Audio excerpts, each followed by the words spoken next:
You are listening to the Park Flyer Podcast, where we discuss our RC adventures.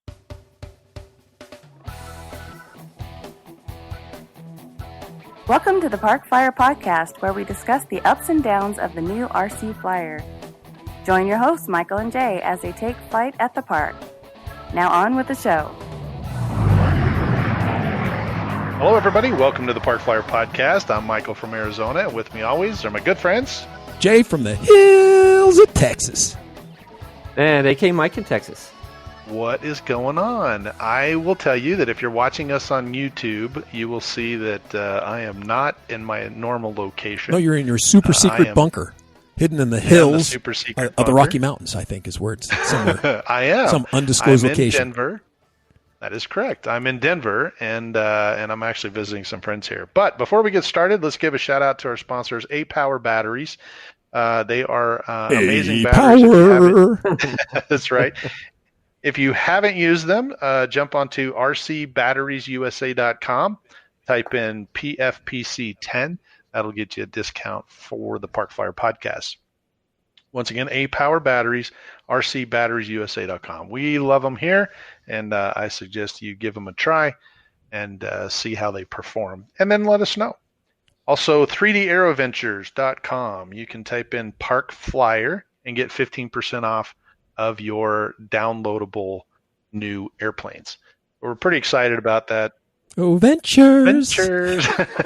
That's right, exactly. How'd you like that harmony there? 3daeroventures.com, Park Flyer, and get 15% off. So we appreciate both of those companies helping us out, and we support their products as well. So now, back to Denver. We got tired of the heat. We decided to take a visit and go out to I have a couple of friends that live in Denver, and so we came out here and wound up in a little stay in Estes Park, and then I cruised down to Boulder, where my friend Scott Berryman, who I've known for a long time and is also a RC Flyer guy, decided to take me out to the park.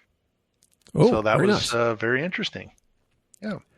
Now, have either one of you guys done any high altitude type flying? Or high density altitude type flying? Yeah, that's true.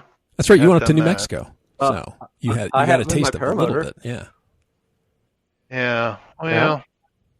Yeah. That's true. Right. So to bring you guys up to speed, taking off's not easy. I brought my little blue EDF. It's not little. And it's 80 millimeters. Okay, so it's a motion. It's my Motion RC L39. There you go. It isn't little. I know, right?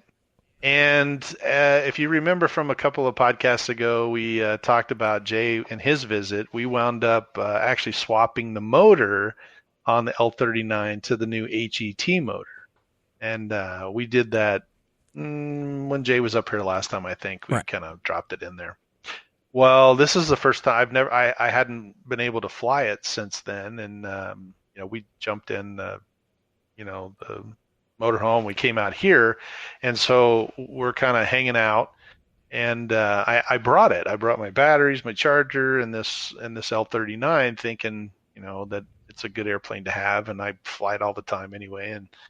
And so I decided to take it up to Scott's, and so we wound up charging some batteries, and then he's like, "Oh, hey, let's cruise over to the park and go fly." So we did.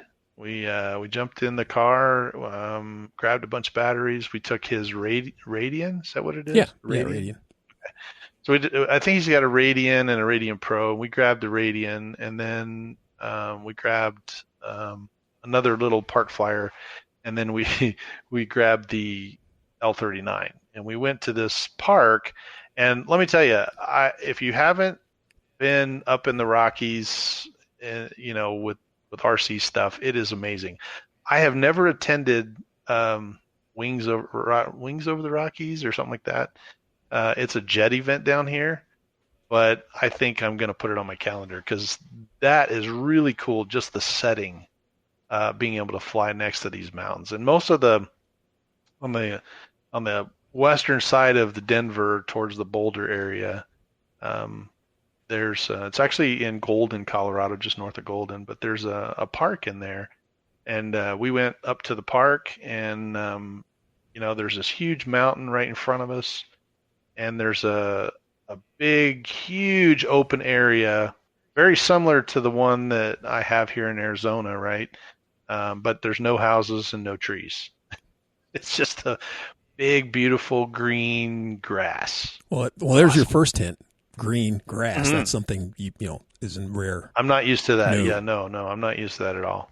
So we have green grass, and we get out and we assemble the Radian, and he's like, "Oh, well, you should fly yours first." And I said, "Okay." So this huge park, and they actually have, believe it or not, they have a what is that thing you have at your field? The flag. It's the windsock. Yeah. And they have the windsock up there, and he was explaining to me that these guys will, go up the hill and they'll launch their gliders, and then they ridge soar, up and down the ridge until they're ready to land, and then they look at the windsock, come in there and land in this beautiful green grass. I thought, wow, this is amazing. I hear the angels singing. So I know, right? So I put my airplane together and dropped the landing gear, got everything all situated. I asked him if there was some published type of, pattern that I needed to fly. And he just laughed and said, "It's a big park, dude. Just fly how you want to." America. And I go, "Well, okay, America. I'll fly into like the you wind. Want to. I'll fly into the wind because that's the prudent thing to do, right? Don't launch downwind."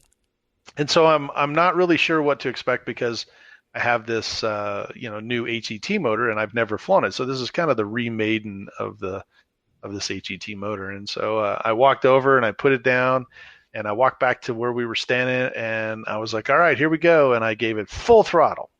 I mean, instantaneous. It moved about 4 feet and came to a stop. And this thing is just screaming. And I'm thinking, okay, something's not right. Okay, so I shut it down, walked over there, picked the airplane up. I was like, maybe I need to move it to a different location. Maybe Did it you was shake like, it a little bit, like shake the plane, make sure it was okay. Yeah, I did. I tested I tested everything, but then I started like thinking shake it. Like, is there a piece loose? Shake it. Yeah, shake, exactly. shake Right, right. Or maybe the EDF's backwards or something. You just don't know. So anyway, I thought about all that, and so I said, well, maybe the grass is too tall. Maybe I should walk over here to this other section that's a little bit shorter grass. And so anyway, I walked over there, and I set it at this other side of the grass, and then and he was kind of laughing at me. He's like, "Okay, we'll give it another try." And so I hammered the throttle. It went about 35 feet and came to a stop. So I realized that, first of all, kind of tonight's episode is going to be talking about high altitude, density altitude with an RC airplane. So I was having to deal with that because it was very hot. It was in the afternoon, late afternoon. Oh, it was hot on top of that? Oh, man. You almost have the trifecta. Yes, it was. It was hot, and we were already up at, Denver, I think, is at 5,200 feet or something like that, and we were in Boulder, which is a little higher up. Yeah. I can actually see, Denver, I think so it's we're probably up at 6 or 7,000. Yeah, something like that, yeah. And, now I'm given this motor. I was really kind of expecting this thing to just rocket launch itself off of this and take off, and yet it didn't do it. It just kind of barely moved through the grass, and the grass was really tall to begin with, so it was having a hard time getting rolling. And I've only flown yours off of grass, and your grass is Texas grass, so it's like Arizona. It's really short. Yep. It's mostly dirt. It's a bouncy grass. Mostly dirt.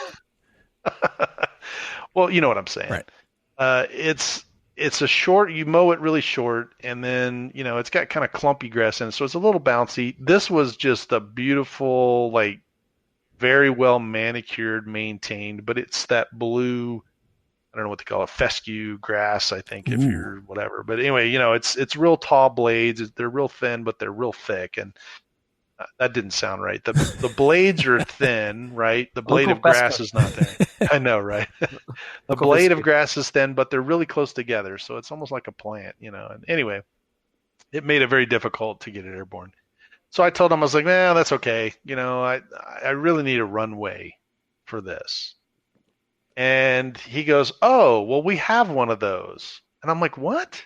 He goes, "Yeah, it's right over here." So I picked the airplane up and we walked over, and he brings me to this sidewalk that looks like a big like snake. It S turns, and so I only have like, probably a couple of feet of straight away, and then it makes a curve to the left, a curve to the right. It's just this serpentine looking thing, and I started laughing. I was like, "Scott, really? You expect me to take off on this?" He's like, "What? That thing will get up and go. You've got plenty of runway for this." And it just looked really short to me. And I just was like, "Okay, I'll give it a try." So what happens? This guy starts walking down the sidewalk, and now he's looking back over his shoulder like I'm going to hammer the throttle and just, peg him in the back. And so he stops and he steps off and we're like, no, just keep walking, And he's like, "Oh, I don't want to get hit." There you go, smart like, man, no. smart man. So I felt bad, and then I'm looking at him and I'm like, well, maybe I should move further back, So we moved back to what I thought was a little bit straighter section, and so I had a straight run, and then it started curving a little bit to the left. Not a really big curve, but enough for me to kind of, give it a little bit of rudder, and it would kind of curve around, and then I was headed into the wind at that point. And of course, at the end of this was the only trees on the whole place were right at the end of this. Of course they were. Yeah. So anyway, I just told Scott, I said, this has got disaster written all over it. I just, in my head, I'm thinking, this is a maiden flight. It's just, this isn't going to go well at all. And kind of similar to last week, in my head, I don't know why I'm so negative at this point, but I just felt last week, last time we talked about the glider launch, I said this got disaster. So this one here, I think I was like, yeah, it's disastrous. Well, I hammered it. I went ahead and put full flaps in because I figured if I was going to go down, I'm going to rip the flaps off of it. Take the whole plane apart. I mean, let's go for it. Yeah, I just if I'm going to destroy it, I'm just going to just totally destroy it. And so I went ahead and realized at that point, because I'd done so much preparatory work and we had moved around, that I now had an audience, because on the other side of the, like I said, now you got the trifecta. Right. Right. Perfect. So the other side of the park is like a kids play area, and they had seen me bring this big airplane over there. And so now I've got all these kids that used to be on the jungle gym that are now standing, applauding that they want to see this airplane. Like any 8-year-old, they're like, I hope now, this thing crashes. Like Jay said, That's right. Probably so. They didn't say that, but I'm sure that's what they're thinking. We want to see something exciting. Well, I hammered at the throttle, and it got going down let me tell you, it moved a lot better going down the sidewalk than it did in the grass. That makes sense. The grass was totally worthless. But now the wheels were rolling, and it had some get up and go to it, and I did actually have to start turning the airplane on the sidewalk. So I kind of like moved it to the left and followed the sidewalk. And now as soon as it got into the wind, it just jumped right off the ground. And it kind of wallered around a little bit. And I tell you what, I sucked up the gear and the flaps and lowered the nose. And I was probably about 6 feet above this big, beautiful grass, park. And then it kicked itself into gear. It literally was like somebody turned on the afterburners, because it finally got moving, and it started getting airflow through the EDF. So it really picked up. And now this huge park seems very small because this thing is just moving, and I could not believe it. And now I'm trying to walk while I'm flying this thing back to where we were standing, and I only have 3 minutes and 30 seconds on this, right. So it's I'm trying to fly it where it's not going to get behind me, and I'm not flying over the kids, and I'm trying to fly this pattern, and so I just kind of flew this racetrack, and I wouldn't suggest this to anyone else, but I literally flew a big oval around myself. So while I was walking, I was flying in a circle. I didn't fly in front of me. So at some point I'm walking backwards, because I'm watching it come around, and then you can't see me because I'm flying with my hands. But, I finally got back to where we were supposed to be, where all of our stuff was, and now I could actually fly left and right and fly this little pattern. Well, I will tell you that low to the ground, this is kind of weird. Low to the ground, if I was 6 feet above the grass, the airplane performed great. And then I would pull up into this vertical maneuver and I would, start climbing out. And then the airplane just felt like it lost all its juice. Just the energy just kind of fell off. The airplane was really mushy. I don't think I've ever, now I have flown full scale in very high density altitude airports. And I know how the full scale aerobatic airplane reacts. But I think this is my first time actually flying high altitude with RC. And it was very similar. If I pulled on the stick, the airplane just stopped, the lift just disappeared. And it got really mushy. And wow. I told my buddy Scott, I was like, ooh, so much for, high speed cornering in this thing. Because normally if I'm down at, a lower altitude and even if it's hot in Phoenix, I don't think I have quite, 7,500 or 8,500 feet. And we actually have a mutual friend that we fly with on occasion down there, Larry, and he's in Colorado Springs.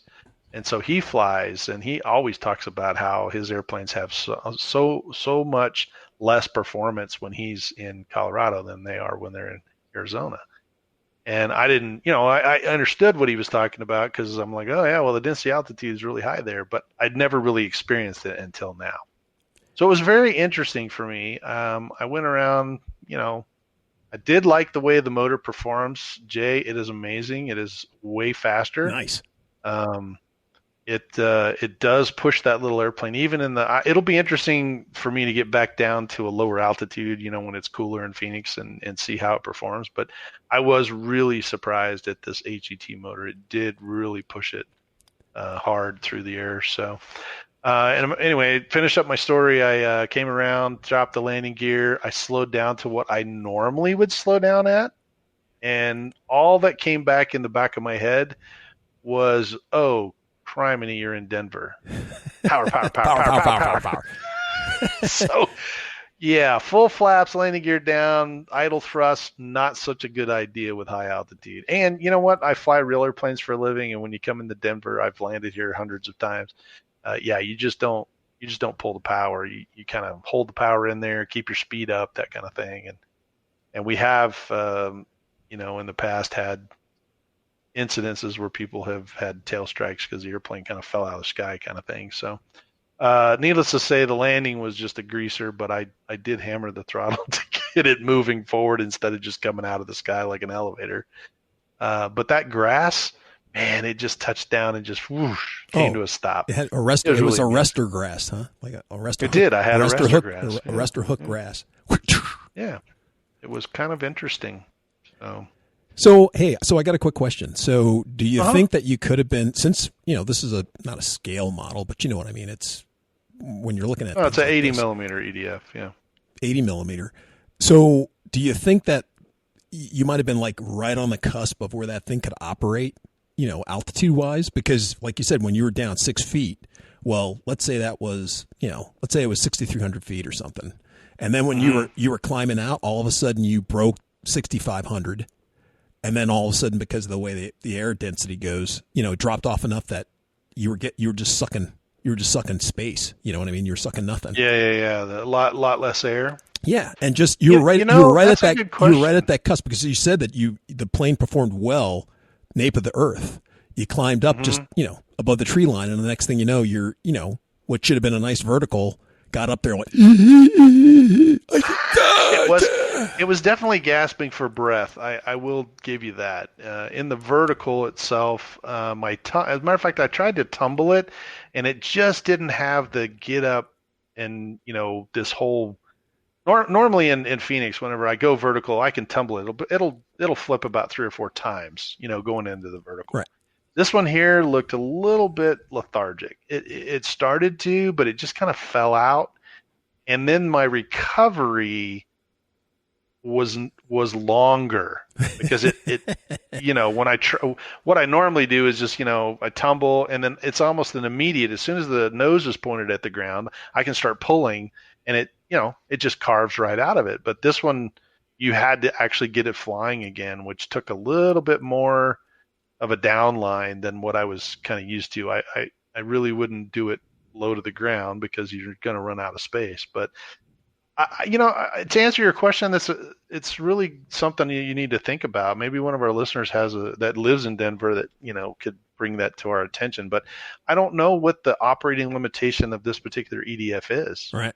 Well, I'm thinking also we could ask the manufacturer. I'm kind of thinking too a little bit of now, because once again we fly with a 5,000 milliamp battery, 6-cell. Right, that's true. So here comes a thing. So now. Would it be even though it'd be even shorter time, but in order to get the performance up, would it be better to drop down to 4,000 milliamps, or 3,000 milliamps, and go with and then get a model that has maybe a thicker cord, so that you have higher wing loading? I don't know. That's just one of those things. No, that's very interesting too that you bring all of that up. It's going to be, that would have to be something that you would have to experiment with and actually see. I think going from a performance standpoint, if you had the battery itself, the 3,000, 4,000, and 5,000 cell batteries, I guess the performance is going to be the same. Your time is going to be different, right? Right. And so your weight's going to be a little bit different too. So you may get a better speed run or performance or shorter takeoff if you had a 3,500 milliamp 6-cell versus a 5,000 milliamp 6-cell. Because obviously in the real airplanes, when I fly, out of Denver professionally, the lighter you are, the better performance you're going to get out of it.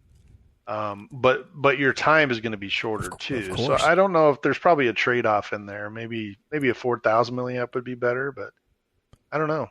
Yeah, I'm just thinking that this is something you'd really have to think about. If you were living there, if you're going to fly, you're going to fly for a little bit of time, but that at least it brings your performance back up to where you're not flying, because it sounds like you were flying right on the edge, right on that margin.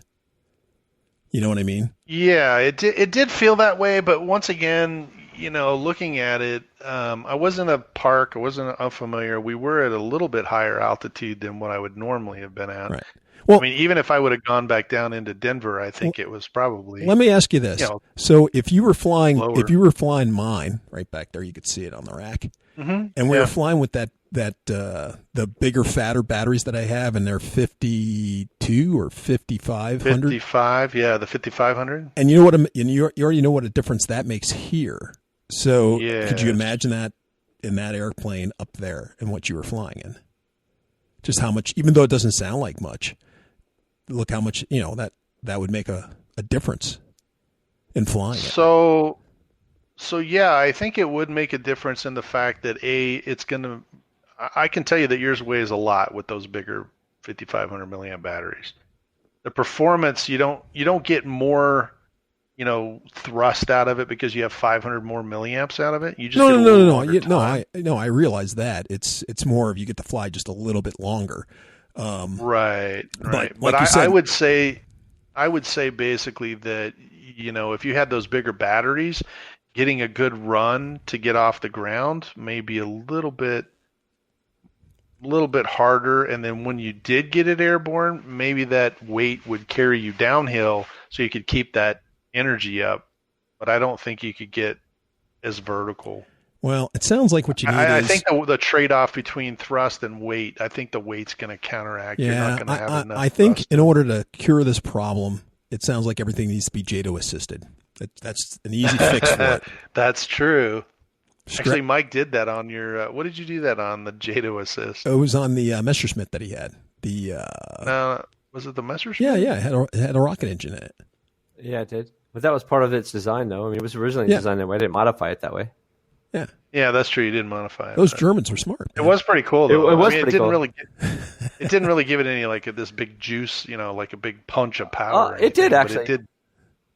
Yeah. It depends how fast you were flying it in the first place, right? I mean, if you're zipping down the runway and then you hit the thing, it's like that's no big deal. But when I just flew it at flying speed, like as slow as I could, and then hit the juice, Right. it would take off. It really would. It would give it some. It would kidding. push on it. Yeah. I think it would be fun. It would have been fun to use it on the takeoff, except for the takeoffs were so janky in the first place because of the small wheelbase. That's true. It's like, why would I want to do that? Crash quicker. In fact, I remember like those were like 90-degree takeoffs. Like that walkway you had would have been perfect for me, right? Because the way that thing could turn so sharp at the beginning when you gave it throttle, it would just go whoop. Because I remember we had to put almost full throttle in just to get to go straight. That is hilarious. I mean, full rudder. Yeah, that is pretty funny. Right. Well, I will tell you that, Scott and I did some other stuff. It was really kind of cool. It's not podcast related, but we went and drove through the canyons in in a race car, which was pretty cool. And then we came back and we were all at the house, and it took us longer to it didn't take us longer. We took longer driving because it was so much fun. We were supposed to go to the flying field, and I looked at the clock and it was already looking into the afternoon, and I had to get back. I borrowed a friend's car, and so I had to get back to get the car back. And so I told him, I was like, maybe the flying that we did at the park was good enough. Well, and of course he looks at me and he says, what are you talking about? You got a runway right here. And I'm standing in the driveway looking down this. I like the way that man thinks. Yeah. I mean, he said, hey, let's do it. Well, right across from his friend's house, where the guy that went driving with us, there's an empty lot, but there's a house, these two big houses on either side of it. And I was like, well, I guess I could fly this thing in that little space right there. And he's like, sure you can, And so, oh my, yeah, he's an enabler. And once again, I'm thinking to myself, oh, this is just disastrous. What are you, Mike Yeller? You Yeller? Yeah. I don't think you're going to fly. You're Yeller. Well, the funny part too is that the guy the guy that we were at his house, his name is Sean. So we were at Sean's house, and Sean actually lives at the very end of the street, and just on the other side of his house are the high wires that go left and right. So they're perpendicular to? They're not parallel. They're perpendicular to his house. So if I did a box pattern in front of his house, he was there going, "Hey man, you should fly through those high wires." I'm like, no. So they're all giving me. I'm sure I'll make it spring. Exactly. Hold my beer. So they're all very Mike, didn't supportive. you catch some high wires in when we were in Alaska flying my Messerschmitt? I did. Yes, we were on the base. Yeah. Yep. He was like, "This is cool. I got this." All of a sudden, the thing was spinning like the top. The thing is that I didn't know that. I didn't even see those wires. I mean, I didn't know I was that far out. But these are the big ones, like the. No, I understand. A jillion gigawatts when you see going down the, way out away from the highway. You can hear them, Gigawatt wires, Gigawatt that plane looks like one of those bugs caught one of the zappers. Bzzz, you got the 16 gauge, the 14 gauge, you got the gigawatt gauge. That's right. So this is the gigawatt gauge. Well, to make a long story short, there was some landscapers that had a trailer, and they finally got done with what they were doing, and so they did a U-turn in the middle of the street and started going down the street. But I think they really wanted to see me fly, so they went down the street and then stopped. And so I went ahead and punched it, and I took off. Longer takeoff run than what I was used to. Now, I didn't put full flaps in on this one because I had plenty of street, and there wasn't really a whole lot of traffic because the street kind of, was just in and out. So I told him, I was like, well, just watch for traffic, and I'll take off. So I took off, sucked the gear and flaps up, and we were in a little further down from Boulder in a place called Arvada. Anyway, it's just north of, it's kind of north of Golden. But anyway, we were in that little area, and so we were a little bit lower than what we were flying yesterday. And this thing really was screaming now. And I was able to do some half Cubans that looked really good. I tumbled it, but it still wasn't what I was used to, like in Arizona. And but I flew 3 times. So I think I went through 3 batteries on the street. Now, coming into land was a little tricky, because I had to kind of thread my way between the wires and the cars and not hit everybody. And then once I touched down, it was a really long roll because I had to keep my speed up, Otherwise the airplane just wanted to. Right. It looks like an elevator. It just wants to start coming right out of the sky, and you have to kind of keep it moving forward. But it did perform much better than it did in the park. But it's still incredibly fast. You could have done awesome flat spins. And I got a little more confident. You could have done awesome flat spins. Yeah, if I hadn't have been in a neighborhood, I may have tried that, but I didn't want to have to crawl up Jay, on and I one could of have been these there like, houses. you could do a flat spin, it's fine. Yeah, you can do it in space. Sure. It's no problem. He's scared. He can't do it. Yeah, that's right. Said. We would have played good bad comments. Jay would have said, he's not going to do it, Mike. Come on. Well, so I flew in this neighborhood, which I don't recommend people do this. But anyway, I flew, up and down the street and around these dudes, kind of backyards, only to find out after I went through all my batteries and put the airplane up that right behind Sean's house is a big empty lot. We could have just walked around the corner and flown in the big lot. I'm like, dude, why didn't you say something? He's like, oh, it was cool. I liked it. I didn't have to walk all the way back there. And I'm like, oh my gosh. Oh man. So, hey, so it was a good time. So you said Scott had a glider. So did you guys fly his glider at all, or? So he did. Yeah, another funny story about that. And he's a podcast listener, and I love him to death. And I don't want to throw him under the bus. I was ready to say, I heard the beep sound. All right, the bus go ahead. backing up. Under the bus. Here it comes, Scott. He's a good enough friend. He's a good enough friend. He'll forgive me, I think. But no, to be honest with you, he has two Radians. He's got. I thought he had the Pro, but I think he's just got two Radians. And so he grabbed his Radian, and then he scooped up the wings, and we all went out to this park. And so when we're putting it together, he looks at the one wing and he shoves it through, and then he picks the other wing up and he goes, wait a second, it already had so like each wing had a spar in it. Okay, well that doesn't sound so bad. So he's kind of like, what the? And then he realized why is because the other Radian, he had wrecked it, and it broke the wing. And so he left the spar in to the broken wing, and he picked up the broken wing and the regular wing instead of the good wing, that didn't have the spar. So he was like, oh man, this wing is broke. And I was like, oh, well, that kind of stinks. Well, we had there's a girl named Lisa, she was with us, and so she goes, oh, I got some duct tape in the car. I was like, perfect. And so she runs to the car, and we did this little repair with duct tape and duct tape the wing. And the wind was really howling up there, which it does because it comes up the side of the mountain. And he looked at me, and his first thing he said was, okay, well, don't rip the wings off this thing because the wind is howling. And if you start yanking and banking on this thing, it's going to just break. I'm hearing another trifecta. And I told him, I was like, nah, I said that's duct tape. I've done this time. Including this time. This is the second time. So I know, right? No, I didn't say that, but I told him, I said, well, you're going to fly it though. I'll launch it for you. So he was, griping at me because it's like, oh, so this, if I break it, now it's my fault kind of thing. And we were giggling about it and having a good time. But we did fly it, and it flew really great. He actually caught a thermal, and we got it upstairs, and it was fun. He handed it, and he flew it for probably about 10 minutes, and then I tried to ridge run it, but I couldn't really catch anything. Now he's more familiar with the glider stuff than I am, and he got into these really tight thermals, and he would follow them, so he was able to kind of really get up there. And then so we flew a couple of times at the park, and then when we were at the house, he actually broke it out, and we were going to buddy box one of the other guys that was with us, but we never got to. And so Scott and I charged a couple batteries and tossed it in the air, and he actually caught one right over the neighbor's house. So the neighbor's house had is actually the guy across the street, but he had a roof that had like black tiles on it, mm-hmm.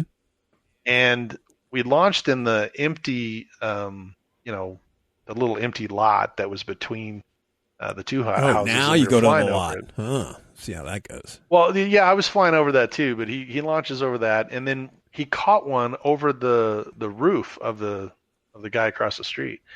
So because of those black tiles, it was actually producing some heat, some vertical heat.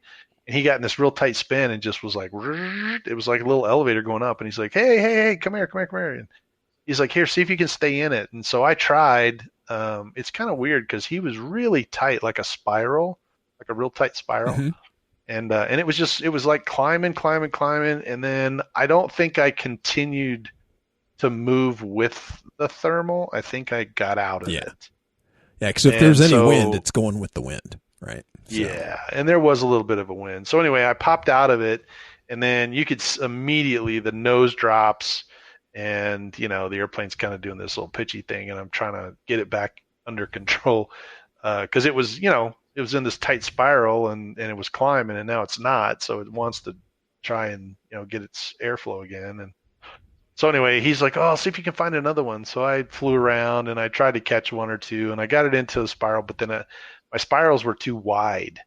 His were real tight. Mine was a little bit bigger, and I just kept going in it and then popping right out of it. But you could see the nose would jump up, and he'd be like, "Ooh, right there!" You can see the burble, and I'm like, "Oh man, I need to get a little more familiar." It's a whole other skill set, man. That's what I love about it really RC flying. Yeah. Whether, like you said, whether we're flying on floats or skis or or doing glider flying, whether and flying, like you said, flying a glider, finding thermals is one thing, but flying along a ridge, right, where we flew up in Alaska, Mike. Well, we took you up there too, didn't we, Mike?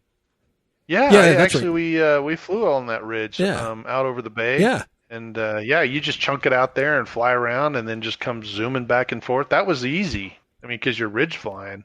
Yeah. And you and I ridge flew in New Mexico too. That's right. We did. Yeah. But once again, there is a little bit to it, because if the wind's too strong, you got to deal with that. If it's really light that day, it alters how you fly. So, and then once again, how high is it pushing you up? Sometimes you can fly 50 to 100 feet above the ridge, no problem. Like we did on the day that you came. Other days you get out there, not so much. The part that really amazes me about when you're flying ridge flying and stuff is that the next thing you know, if you fly just a little 20 feet behind that ridge, all of a sudden everything's gone. And the plane's falling out of the sky, and you're like, what? What's going on? Yeah, that's true. So that's one of those things I find very interesting. We flew that 20 mile an hour wind day out of Kincaid. Yeah. Yeah. Oh yeah. That's right. we had trouble keeping control of the wind. We were flying our tough wings. We had trouble keeping control of them just because the wind was just howling, but there was plenty of lift for us to have. But it was tough to keep them in play. Yeah. Huh. Nope. Well, it's definitely interesting. I mean, I really need to go out with some guys that actually have experience, soaring in big thermals. Jay, we're just a couple of muffins. Well, there was the time that I was up in Alaska where your buddy had that Fox or something, and we spec'd out that thing. But it was that was because we were under a big cumulonimbus cloud, and that was producing all kinds of lift already. That thing sucked it right up, didn't it? Yeah, it did. It sucked it up a couple thousand feet, I think. Our 400-foot ceiling got blown out, right away. We're in Alaska. We don't have any 400 foot. I was like, do you see the plane? Yeah, occasionally I see it. Right. I see. There it is.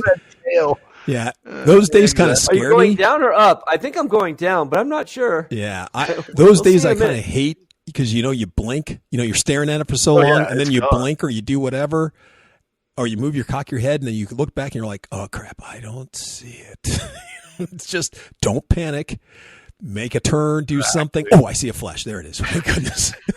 I won't say anything so these guys still think I'm in control, but I think my neck started hurting from looking at that thing so long. It was like 45 minutes that thing was up there. It was crazy. I want to say, for me and AK Mike, one of the best days that we had glider sailing up there was we were up in the mountains, weren't we? Where the heck were we? We were up past your house, and we were right by the missile silo. That's right. We were flying by the old Atlas site. So we were up there, and it wasn't even a beautiful glider day. It was overcast. It didn't look like you could catch lift, but for some reason where we were, it was like Lift City. And we got into some massive thermals, and we spec'd our gliders. And then we were like we were getting so scared because they were so high. You know what I mean? It's like you can't see them. You're anymore. like, okay, I'm done climbing. I mean, it's getting to be where I can't tell what it's doing. Like Mike was saying, is it falling? Yeah. Is it going left? Is it going? I think I was staring at a bird. I don't think I was staring at the plane. Type of thing. Or I was staring with the cloud, and they're like, "What are you doing? Your airplane's way over here to the left." And you're like, "Wait, what?" Kinda. It's 180 degrees behind you. Exactly. Now, the best part about that day was we happened to bring out a bunch of lawn chairs with us, for whatever reason, we had some lawn chairs with us, that and we were nice. like they weren't the zero gravity ones, but they like had this like they were like hammock like. Oh, that's and nice. So we were just sitting back, and you could lay back like you weren't sitting up. We were all laid back. So our next, yeah. because we were flying, I want to say it was almost an hour or longer that we were up flying, but we were all lounged out, and then we, like I said, we started getting to the big stuff, and it started scaring us because we were like, oh man, that's really getting high. I think we better start bringing them down because I can't. It's not coming down. That was our fear because they were getting up so high. But that was a beautiful day. We both had spoilers, so that was helpful, right? I mean, because you just turn the spoilers on. It's like, okay, it's going to come down. There's nothing you can do about that. And it'll be down here in a minute. Oh yeah, now I can see it. Oh, it's turned the other way. Hey, it was inverted the whole time. That's funny. Yeah, that was a great day. Scott has a really nice DLG, and I think unfortunately we didn't have enough room in the car, but he was going to bring that out, and that would have been interesting to fly too. But it would have been fun. But I definitely, I love learning new things about the RC world, and gliding is not one of those, soaring. I shouldn't say gliding. The correct term is soaring. But thermal soaring is one of those things that I really haven't experienced. I mean, I can get some thermals in Phoenix, and we throw it out there, and yep, it goes up. But it's not like we're chasing them. It's pretty much the whole desert's a thermal because it's just this big mile area of heat just radiating. Well, upwards. And there's a lot. It's it's just like any other kind of, not an art form, but there's a lot into it about thermals and what's just the wind blowing, and then what's showing that a thermal is being created right across your field. What's how many thermals are going? How big are they? Like you said, is that one you have to do a 90-degree turn in order to get because it's so small, or is the big lift happening under that nimbus cloud like you were talking about? So there's a it's good that you have a weather background because that definitely helps, but there's definitely some other things that go into it. And then you also have to have your glider set up right, True. Because you could be flying right through big old thermals and not know it because you don't have it set up that it reacts for you. And some planes react better than other ones, depending on their design. So like this gentle lady over here to my left, I'm pointing to, that one really gives you notice with the polyhedral wings if you run into any kind of lift, as opposed to our what's the main Phoenix 2000s? Yeah, Phoenix 2000s, right? Yeah. That doesn't react as much as like the gentle lady will. I mean, you're really kind of the whole plane rises type of thing, and you got to kind of get used to flying it. And you go, I think I just went through some lift where, like I said, the gentle lady, a little puff of hot air, right. And it reacts and lets you know that there's something there. So, yeah, it's well. I was thinking about that, because you and I were flying the gentle lady down in Texas, and I thought about it. The way this ridge was, the way the thermals were working up here, it would have been kind of interesting to have that particular airplane and have Scott kind of walk me through what you're actually looking for, because he does a lot of the gliding around here. It's easy to do, and actually, you know what, Larry, he does a lot of stuff down there in Colorado Springs too, because they can go up on the mountains and toss it off, and they've got a lot of that ridge lift up there. Yeah, didn't you say they had a field where they had, one guy would like drive his car up with a whole bunch of planes and then throw them off the ridge for everybody? Yeah, I thought that's what Scott was telling me. I don't know. I'll have to talk to him again about how they launch them. But yeah, I thought the guy went up there and threw them all off. He just throws them off and it's like, oh, I think that's mine. I better take over. Exactly. And they glide around. I don't know if they walk. I don't know if they walk up to the top or how high they go up off the ridge, or if they just stand up there and do it. But there was some homes that were up at the very top of this ridge line, and Scott in passing just said, oh yeah, they go up there and they launch them off that ridge line there, and I was like, oh, that's kind of cool. So how do you think? It was a good time. How do you think Frank would have done up there? Huh? Yeah, exactly. Yeah. I feel sorry for that old man if he would have. I don't want to be hit. Quack! Oh, I was hit anyway. Well, it was, I had a great time. I did a lot of things with Scott that I hadn't done before, and he was nice enough to, take time with me out of his schedule and kind of entertain me there. But it was a beautiful place to fly. I've never, like I said, I've traveled with Jay. We've kind of flown, North Carolina and the South and, kind of up north in Texas or whatever. But, I've never flown in the Rockies, and this was really kind of cool to be able to come out here and actually participate.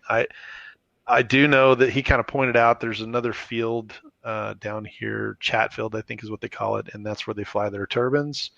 They have wings over the Rockies down there. They have a couple of places along this, right along the ridge of the Rockies where they go fly, and I think it'd be kind of cool. And Larry's actually offered, for us to come out and, hey, if you're in Colorado Springs, come on out. So I think it's kind of cool. I definitely like the travel and, kind of take this new experience for me and be able to meet other people. And I didn't get to go to the actual flying field, but we did have fun, which is what what RC World is all about, is having fun, right? We did have a blast, although we probably broke, 55 rules just to do it, but we did have fun with flying. Yeah, exactly. Hey, so you probably wouldn't suggest flying in the neighborhood, but. So I got another question for you, Mike. Now that you have tried out, I guess we can call it Big Mobile One or Hangar One, which we can call your motor coach from now on. Oh yeah, so, that's right. Yeah. So now that you actually transported one of your medium-sized planes in that thing, so what kind of improvements do you think you can do, and how many planes do you think you can fit in it? Well, I could probably. I mean, what's that? You could just strap a couple on top. Yeah, no, that's not going to work. Not willing to do that. How about to answer your question, no, not that either. To answer the question, I think I'm going to stick with it does have the ability to tow, and I think I'm going to stick with the trailer. Because if you had a trailer, I could bring 30, 40 airplanes out.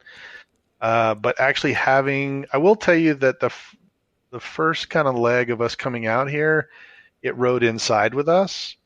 And it did perfect. And actually, I have a friend of mine named John. He lives in Phoenix too, and he has something similar to mine. And so he travels with his, but he puts them inside with him as well, and they travel really well inside. Because I was thinking more of a with your one drawer, you have a big old drawer that slides out underneath, and I was like, that would be perfect for and actually a PVC it did travel rack. With me, like a PVC rack, and you could stack maybe I figured 2 or 3 high, too high, and depending on what planes you brought, 2 to 3 planes in that one row rack. So maybe a total of 6 planes.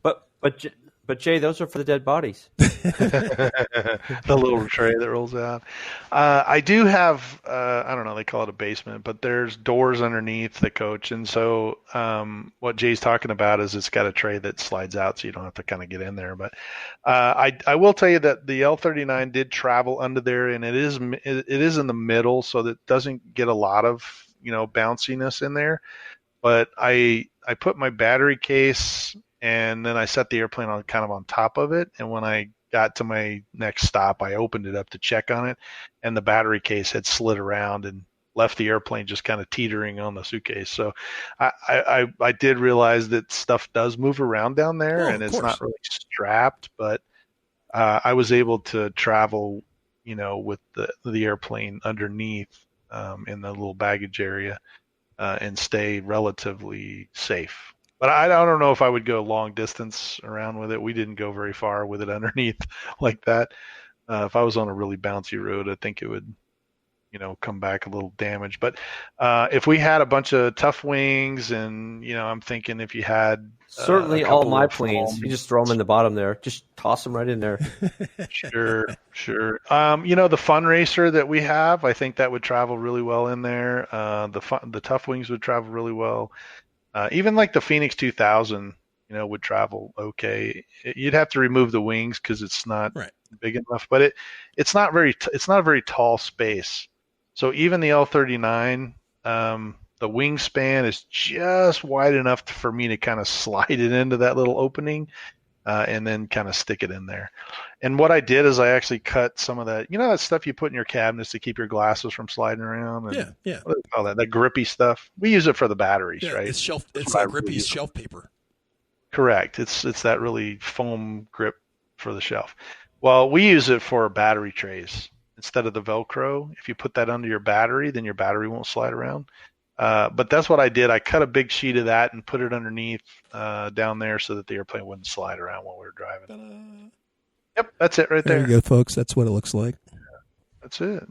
So you can buy it at Walmart or Target or whatever. They come in really big rolls. They come in small rolls for like your drawer, your silverware drawer, and then they come in really big rolls of like 2 feet or 3 feet long. And I actually bought one of the big 3 feet ones and then just cut it and set. It was really cool. I set my battery box on it and I set the airplane on it and I set something else on there so that they didn't move around while I was driving.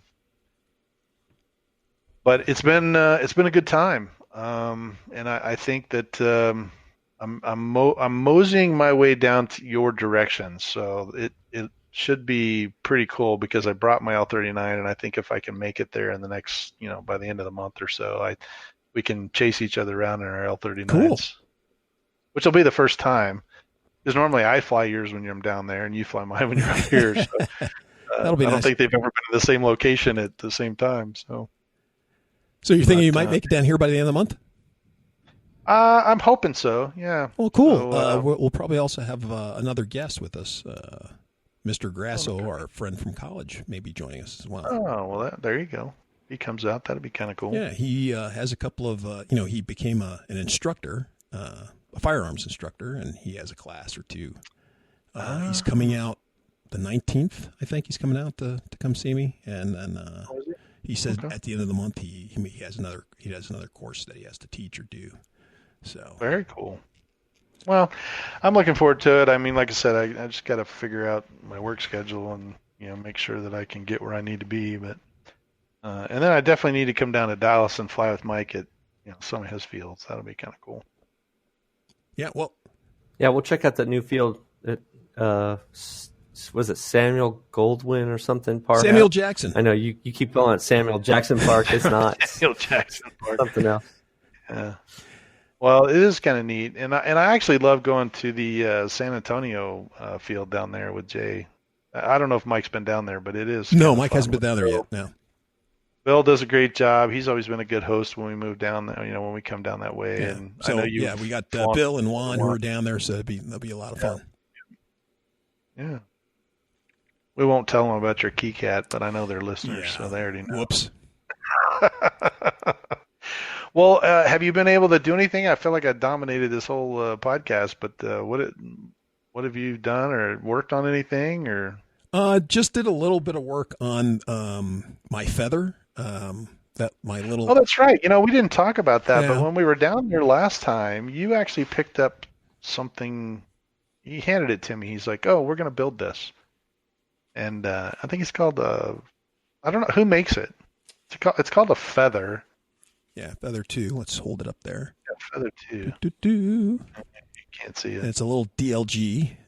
There you go. Hold it up a little higher. Okay, there it is. Yep. And see this wing that he is holding up. I know if you're on our podcast, you can't see it, but if you're check out our YouTube, you should have a video. But I built that whole wing. Actually, I built that wing too. I did do all that. So Jay's like, "Hey, we're going to build this together." And then he's off somewhere doing something, right? And then I'm actually putting it together and I've got it all lined up. I'm trying to figure out the directions, and he finally comes back and he's like, "Oh, did you do this right?" "Oh yeah, that's actually the front of it. I sanded it. Yeah, it's got the big long." Can't really see it now, Jay. Yeah, you can't. Jay's having a hard time showing it in the camera. There you go, right there. Yeah. Anyway, it's uber light. It's really incredible. I had never heard of this company, by the way. Jay found it. It's called Feathered Squared. Feathered Squared is the model. There you go. So, and the company, I'll probably talk a little bit more about that. I'll look it up. But it's basically just a guy who makes these uber light gliders. And he's just kind of selling them out of his basement. And, I saw it and kind of fell in love with it. And I knew Mike was coming out to see me, and he's never built a balsa plane. Nope. Can't say that I have. He's built balsa kits that are like, That's ARFs, true. but he never put together a, knock out the little riblets and from sticks. Yeah, he didn't. I didn't have to grow a tree and then carve whittle it all out and that kind of stuff. So he's never done that before. So I just figured, hey, well, he needs the experience. I need a plane built. He's here. What the heck? Sounds like a manipulation to me. What? I don't know. But what? I'm giving you this great experience. What the heck, man? Exactly. I mean, well, I will tell you that it's to throw you under the bus if you crash it. Yeah, beep, well, it's not really ready to fly yet. But, yeah, not quite. I will tell you that he did a good job. I mean, the guy has, the plans, and we laid them out, and each one of the ribs. When I did it the first time, I laid everything out, and I was like, why do we have these extra ribs? Jay's like, I don't know. Did you follow the directions? And I go, well, it's right. It's written right here. It just says rib, and they're the same length. I just put them all in one place. Jay's like, well, I'll tell you what, before you start gluing everything, let's go back and check. So we jumped on his website and looked at the video, and then I realized that the very first rib is doubled up. That's why I had extras. so I had to glue the two ribs together. There were no extras. And that creates, so there was 4 ribs. Anyway, I was like, oh, well, that makes sense. Now, actually, all the ribs lined up, and it made sense why the one on the very end was longer than what the piece of paper was. But it was kind of cool. And then we actually sheeted. You only sheet the front side of it. The back half is actually tissue paper. Yeah. And I didn't get that far, but I did sheet the upper parts, which means I had to cut everything out. And I was kind of like, why didn't he make this one size? You could have made it just all one piece. Then I realized that it comes in a smaller box. So in order to fit the box, you had to make it into 2 pieces. So here's the main glue for putting on the, for Elmer's. That's right. Yeah, a little glue stick for putting on the tissue paper on the wing. And it came in the kit. This comes with the kit. Woohoo. Yeah, it came with the kit. He spared no expense. But so I've never seen this, this with this type of tissue paper type thing. So I'm kind of intrigued. But it's uber light. So just don't get any on your fingers while you're putting the tissue on. Yeah, that's true. It'd be a big mess. The other interesting thing too that this little DLG has is the carbon fiber, the carbon tow. So the carbon tow, he gave you little pieces of carbon tow, and they're all kind of like little stringy. And then he shows you, there you go. And then he shows you how to glue it into the part, and then wrap it around, and then you CA it. And when you CA it, it becomes really hard, and it creates an anchor point for the handle where that you're gonna toss it. And there's like 2 or 3 different places where he uses this carbon tow, and of course we use carbon tow. A couple of, I don't know, last year sometime, one of our episodes where Spencer and I were building the intake for the F-16, we use carbon tow for that, and it creates this very strong skeleton for very lightweight stuff. There you go. Just a couple of threads, a little flat piece, and a little CA. That thing will become hard as a rock. It's amazing. It's really cool. And it creates a lot of strength, and for a really lightweight. You don't have a very big weight penalty for the amount of strength that you have. Normally, otherwise you'd be like, putting glue in there, and it'd just be weighing big chunk of glue weight, 40 pounds. Sounds like my buddy Pete again. With the glue gun. In your 3-ounce airplane, you got 30 pounds of glue. I used the whole bag. What's the problem? All 56. Oh yeah. All 50 sticks in the bag. Oh yeah, he did. Hey, we need a new bag. He did that. He was just like, man, I barely had enough sticks, and I'm like, barely. It should have taken a half a stick. What are you talking about?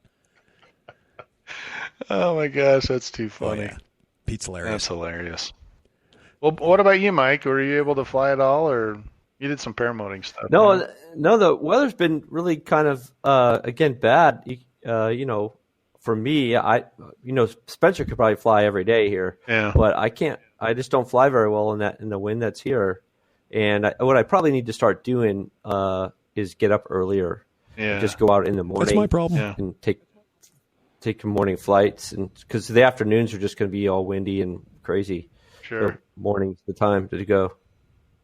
Wow. Well, I mean that's true in Arizona too, because it's 117 there. By the way, Ooh. I just got one of the guys there just sent it. I was like, "Hi, hey, how was Denver? Was it hot? Because it's only 117." And I'm like, "Oh, it's 78 degrees here and a nice breeze." So I actually opened the windows at night, because it's so nice. But yeah, it's brutal. 117 degrees. Woof. I'm thinking to myself, I should be a snowbird from here on. Maybe I can find some people here in Denver that I can come up here during the summertime, because it is nice. I know why Larry comes up here now. Yeah. Getting out of that heat is amazing. So, but you do have to deal with, it's rained kind of on and off, like we've been up here most of the week, and it like rains in the afternoon, and then it's real nice, and then in the morning it's really nice. So just kind of weird that I'm not used to any of that, right? No, I'm used to you're not used to a rain, cloud in the period. sky. Right. No rain, not a cloud in the sky. It's beautiful blue skies all the time. But I will tell you that my friend Barry, he's been out a couple of times because he keeps texting me going, "Hey man, are you ever coming back?" And I'm like, I've only been gone 2 weeks, but it's been a good, kind of a break from the heat. So. Well, Bud, we'll we're waiting for your return or showing up here in Texas so we can continue our, shenanigans. Shenanigans? Yeah, we need to. No, I think I've been in Texas more this year than any other year. Yeah, I've been down there like 3 times already. Well, and we really didn't. Unfortunately, the last time you were down, we really didn't build any planes that much. We played games and just kind of hung out. Yeah, it was kind of one of those weird weeks, I think. I mean, I had to do some work, and then kind of got called out and back, and it was just, I think it was more of a relaxing just to kind of get out of the day-to-day grind. We did build a little bit of the feather. Yeah, just a little bit. But what I'm saying is, it's been a long time since we have not, when we got together, not built planes or we're on task. That's true. Normally we're building big stuff. 80% of the time we were knee deep playing games, or me yelling at you while you were playing a game, more like it. But yeah, well, he's very animated when you're playing games. So. Well, I hate to stereotype myself, but black guy at the movies, what do you do? Don't go in there. Don't go in there with all the chainsaws. Now walk backwards into that room where it's really dark. Okay. Exactly. Well, our hour is up. That unfortunately. It has been a very fun time here, hanging out with my friend Scott and in Boulder, even though he's flatter now, Golden, and all these other places. Yeah, that's true. It's been kind of interesting to fly with this high density altitude. Although I've done it both professionally and in the aerobatic world, this is my first experience in the RC world, and I can see that it's very relatable to what I do professionally. So it just was interesting. So it's I've heard guys fly the turbines out here that say they have to jump up 2 engine sizes just to have enough to get it to move around, and that's always been kind of a question, like why? But now I understand a little bit better. I do like the HET motor. The Motion RC has sold it. It's a free wing. It is their in runner for the L39, and it performs very well. At least up here at altitude, it performed well. I'll have to see when I get down to you'll Texas. Have to tell us when you get back home. Yeah. So should do well. We're going to give a shout out once again to A-Power Batteries, the rcbatteriesusa.com, PFPC10, that'll get you a discount, and 3daeroventures.com. If you use the term Park Flyer and you type that in as you're checking out, you get 15% off any of the downloadable plans that he has available on his website. So reach out and help those guys out, and we appreciate that. And yeah, it's been a kind of a quick hour, but it's been fun. I'm sure we have more stuff planned. We're still kind of under this COVID thing, and I saw that there's some more things that got canceled, unfortunately. But I think we'll come out of it stronger in the end. So. And then let's see, we've had a couple of phone calls this last week too. I think Steve mentioned on our Facebook page that took his name in vain there. We mentioned him on the podcast, so we'll do that again this week. And I think Jay's going to reach out to him, see if we can get with him. He's up in New York, so he's a little bit further in the future than we are. But we'll reach out to him for see if we can have him on. Still looking for helicopter stuff. I know that one of our listeners said we need to have more helicopter content. So maybe Jay, when I get down there, we can go fly your. Well, I was hoping that's why I bought Mike a helicopter for his birthday. Yeah, that's true. Because he was supposed to take that helicopter division over. I gave him a beginner helicopter, so he was supposed to give us reports on that. So he did give us a little report. He kind of videotaped it going around in his living room, but that was about it. So we'll have to hear more about that when you get more comfortable with it, Mike. I broke it. Oh, no. Oh, gosh. Well, there you go. You got a new toy. And so much for that division or that segment. So that segment. Sorry, folks. That segment was all about 38 seconds. I got this new helicopter. I flew it for at least an hour. Oh, well, there you go. That's even better. So, well, I think our hour is up. We're going to go ahead and leave you for this time, but hopefully the next time you hear from us, I'll be hanging out down with Jay again, and we'll have some more shenanigans to talk about. But feel free to reach out and give us touch base with us at the parkfirepodcast@gmail.com, or you can call the number that Mike has, which is... I don't have it. I don't have it in front of me either, and I don't have it memorized. But it'll be flashing on your screen. That's right. You can call this number and let us know what you're doing. So we always appreciate hearing from our listeners. It's always a good time talking about them and hearing their stories too. If you haven't already, jump on Facebook on our Park Flyer Podcast listeners group and join. We are constantly getting new members almost on a daily basis, so it is very exciting to hear and see the progress. So other than that, man, you guys are going to have a good week. Make sure you reach out there and build something or fly something, right? I mean, don't just be, I guess you guys are still in the heat, so maybe I'll go out and fly something.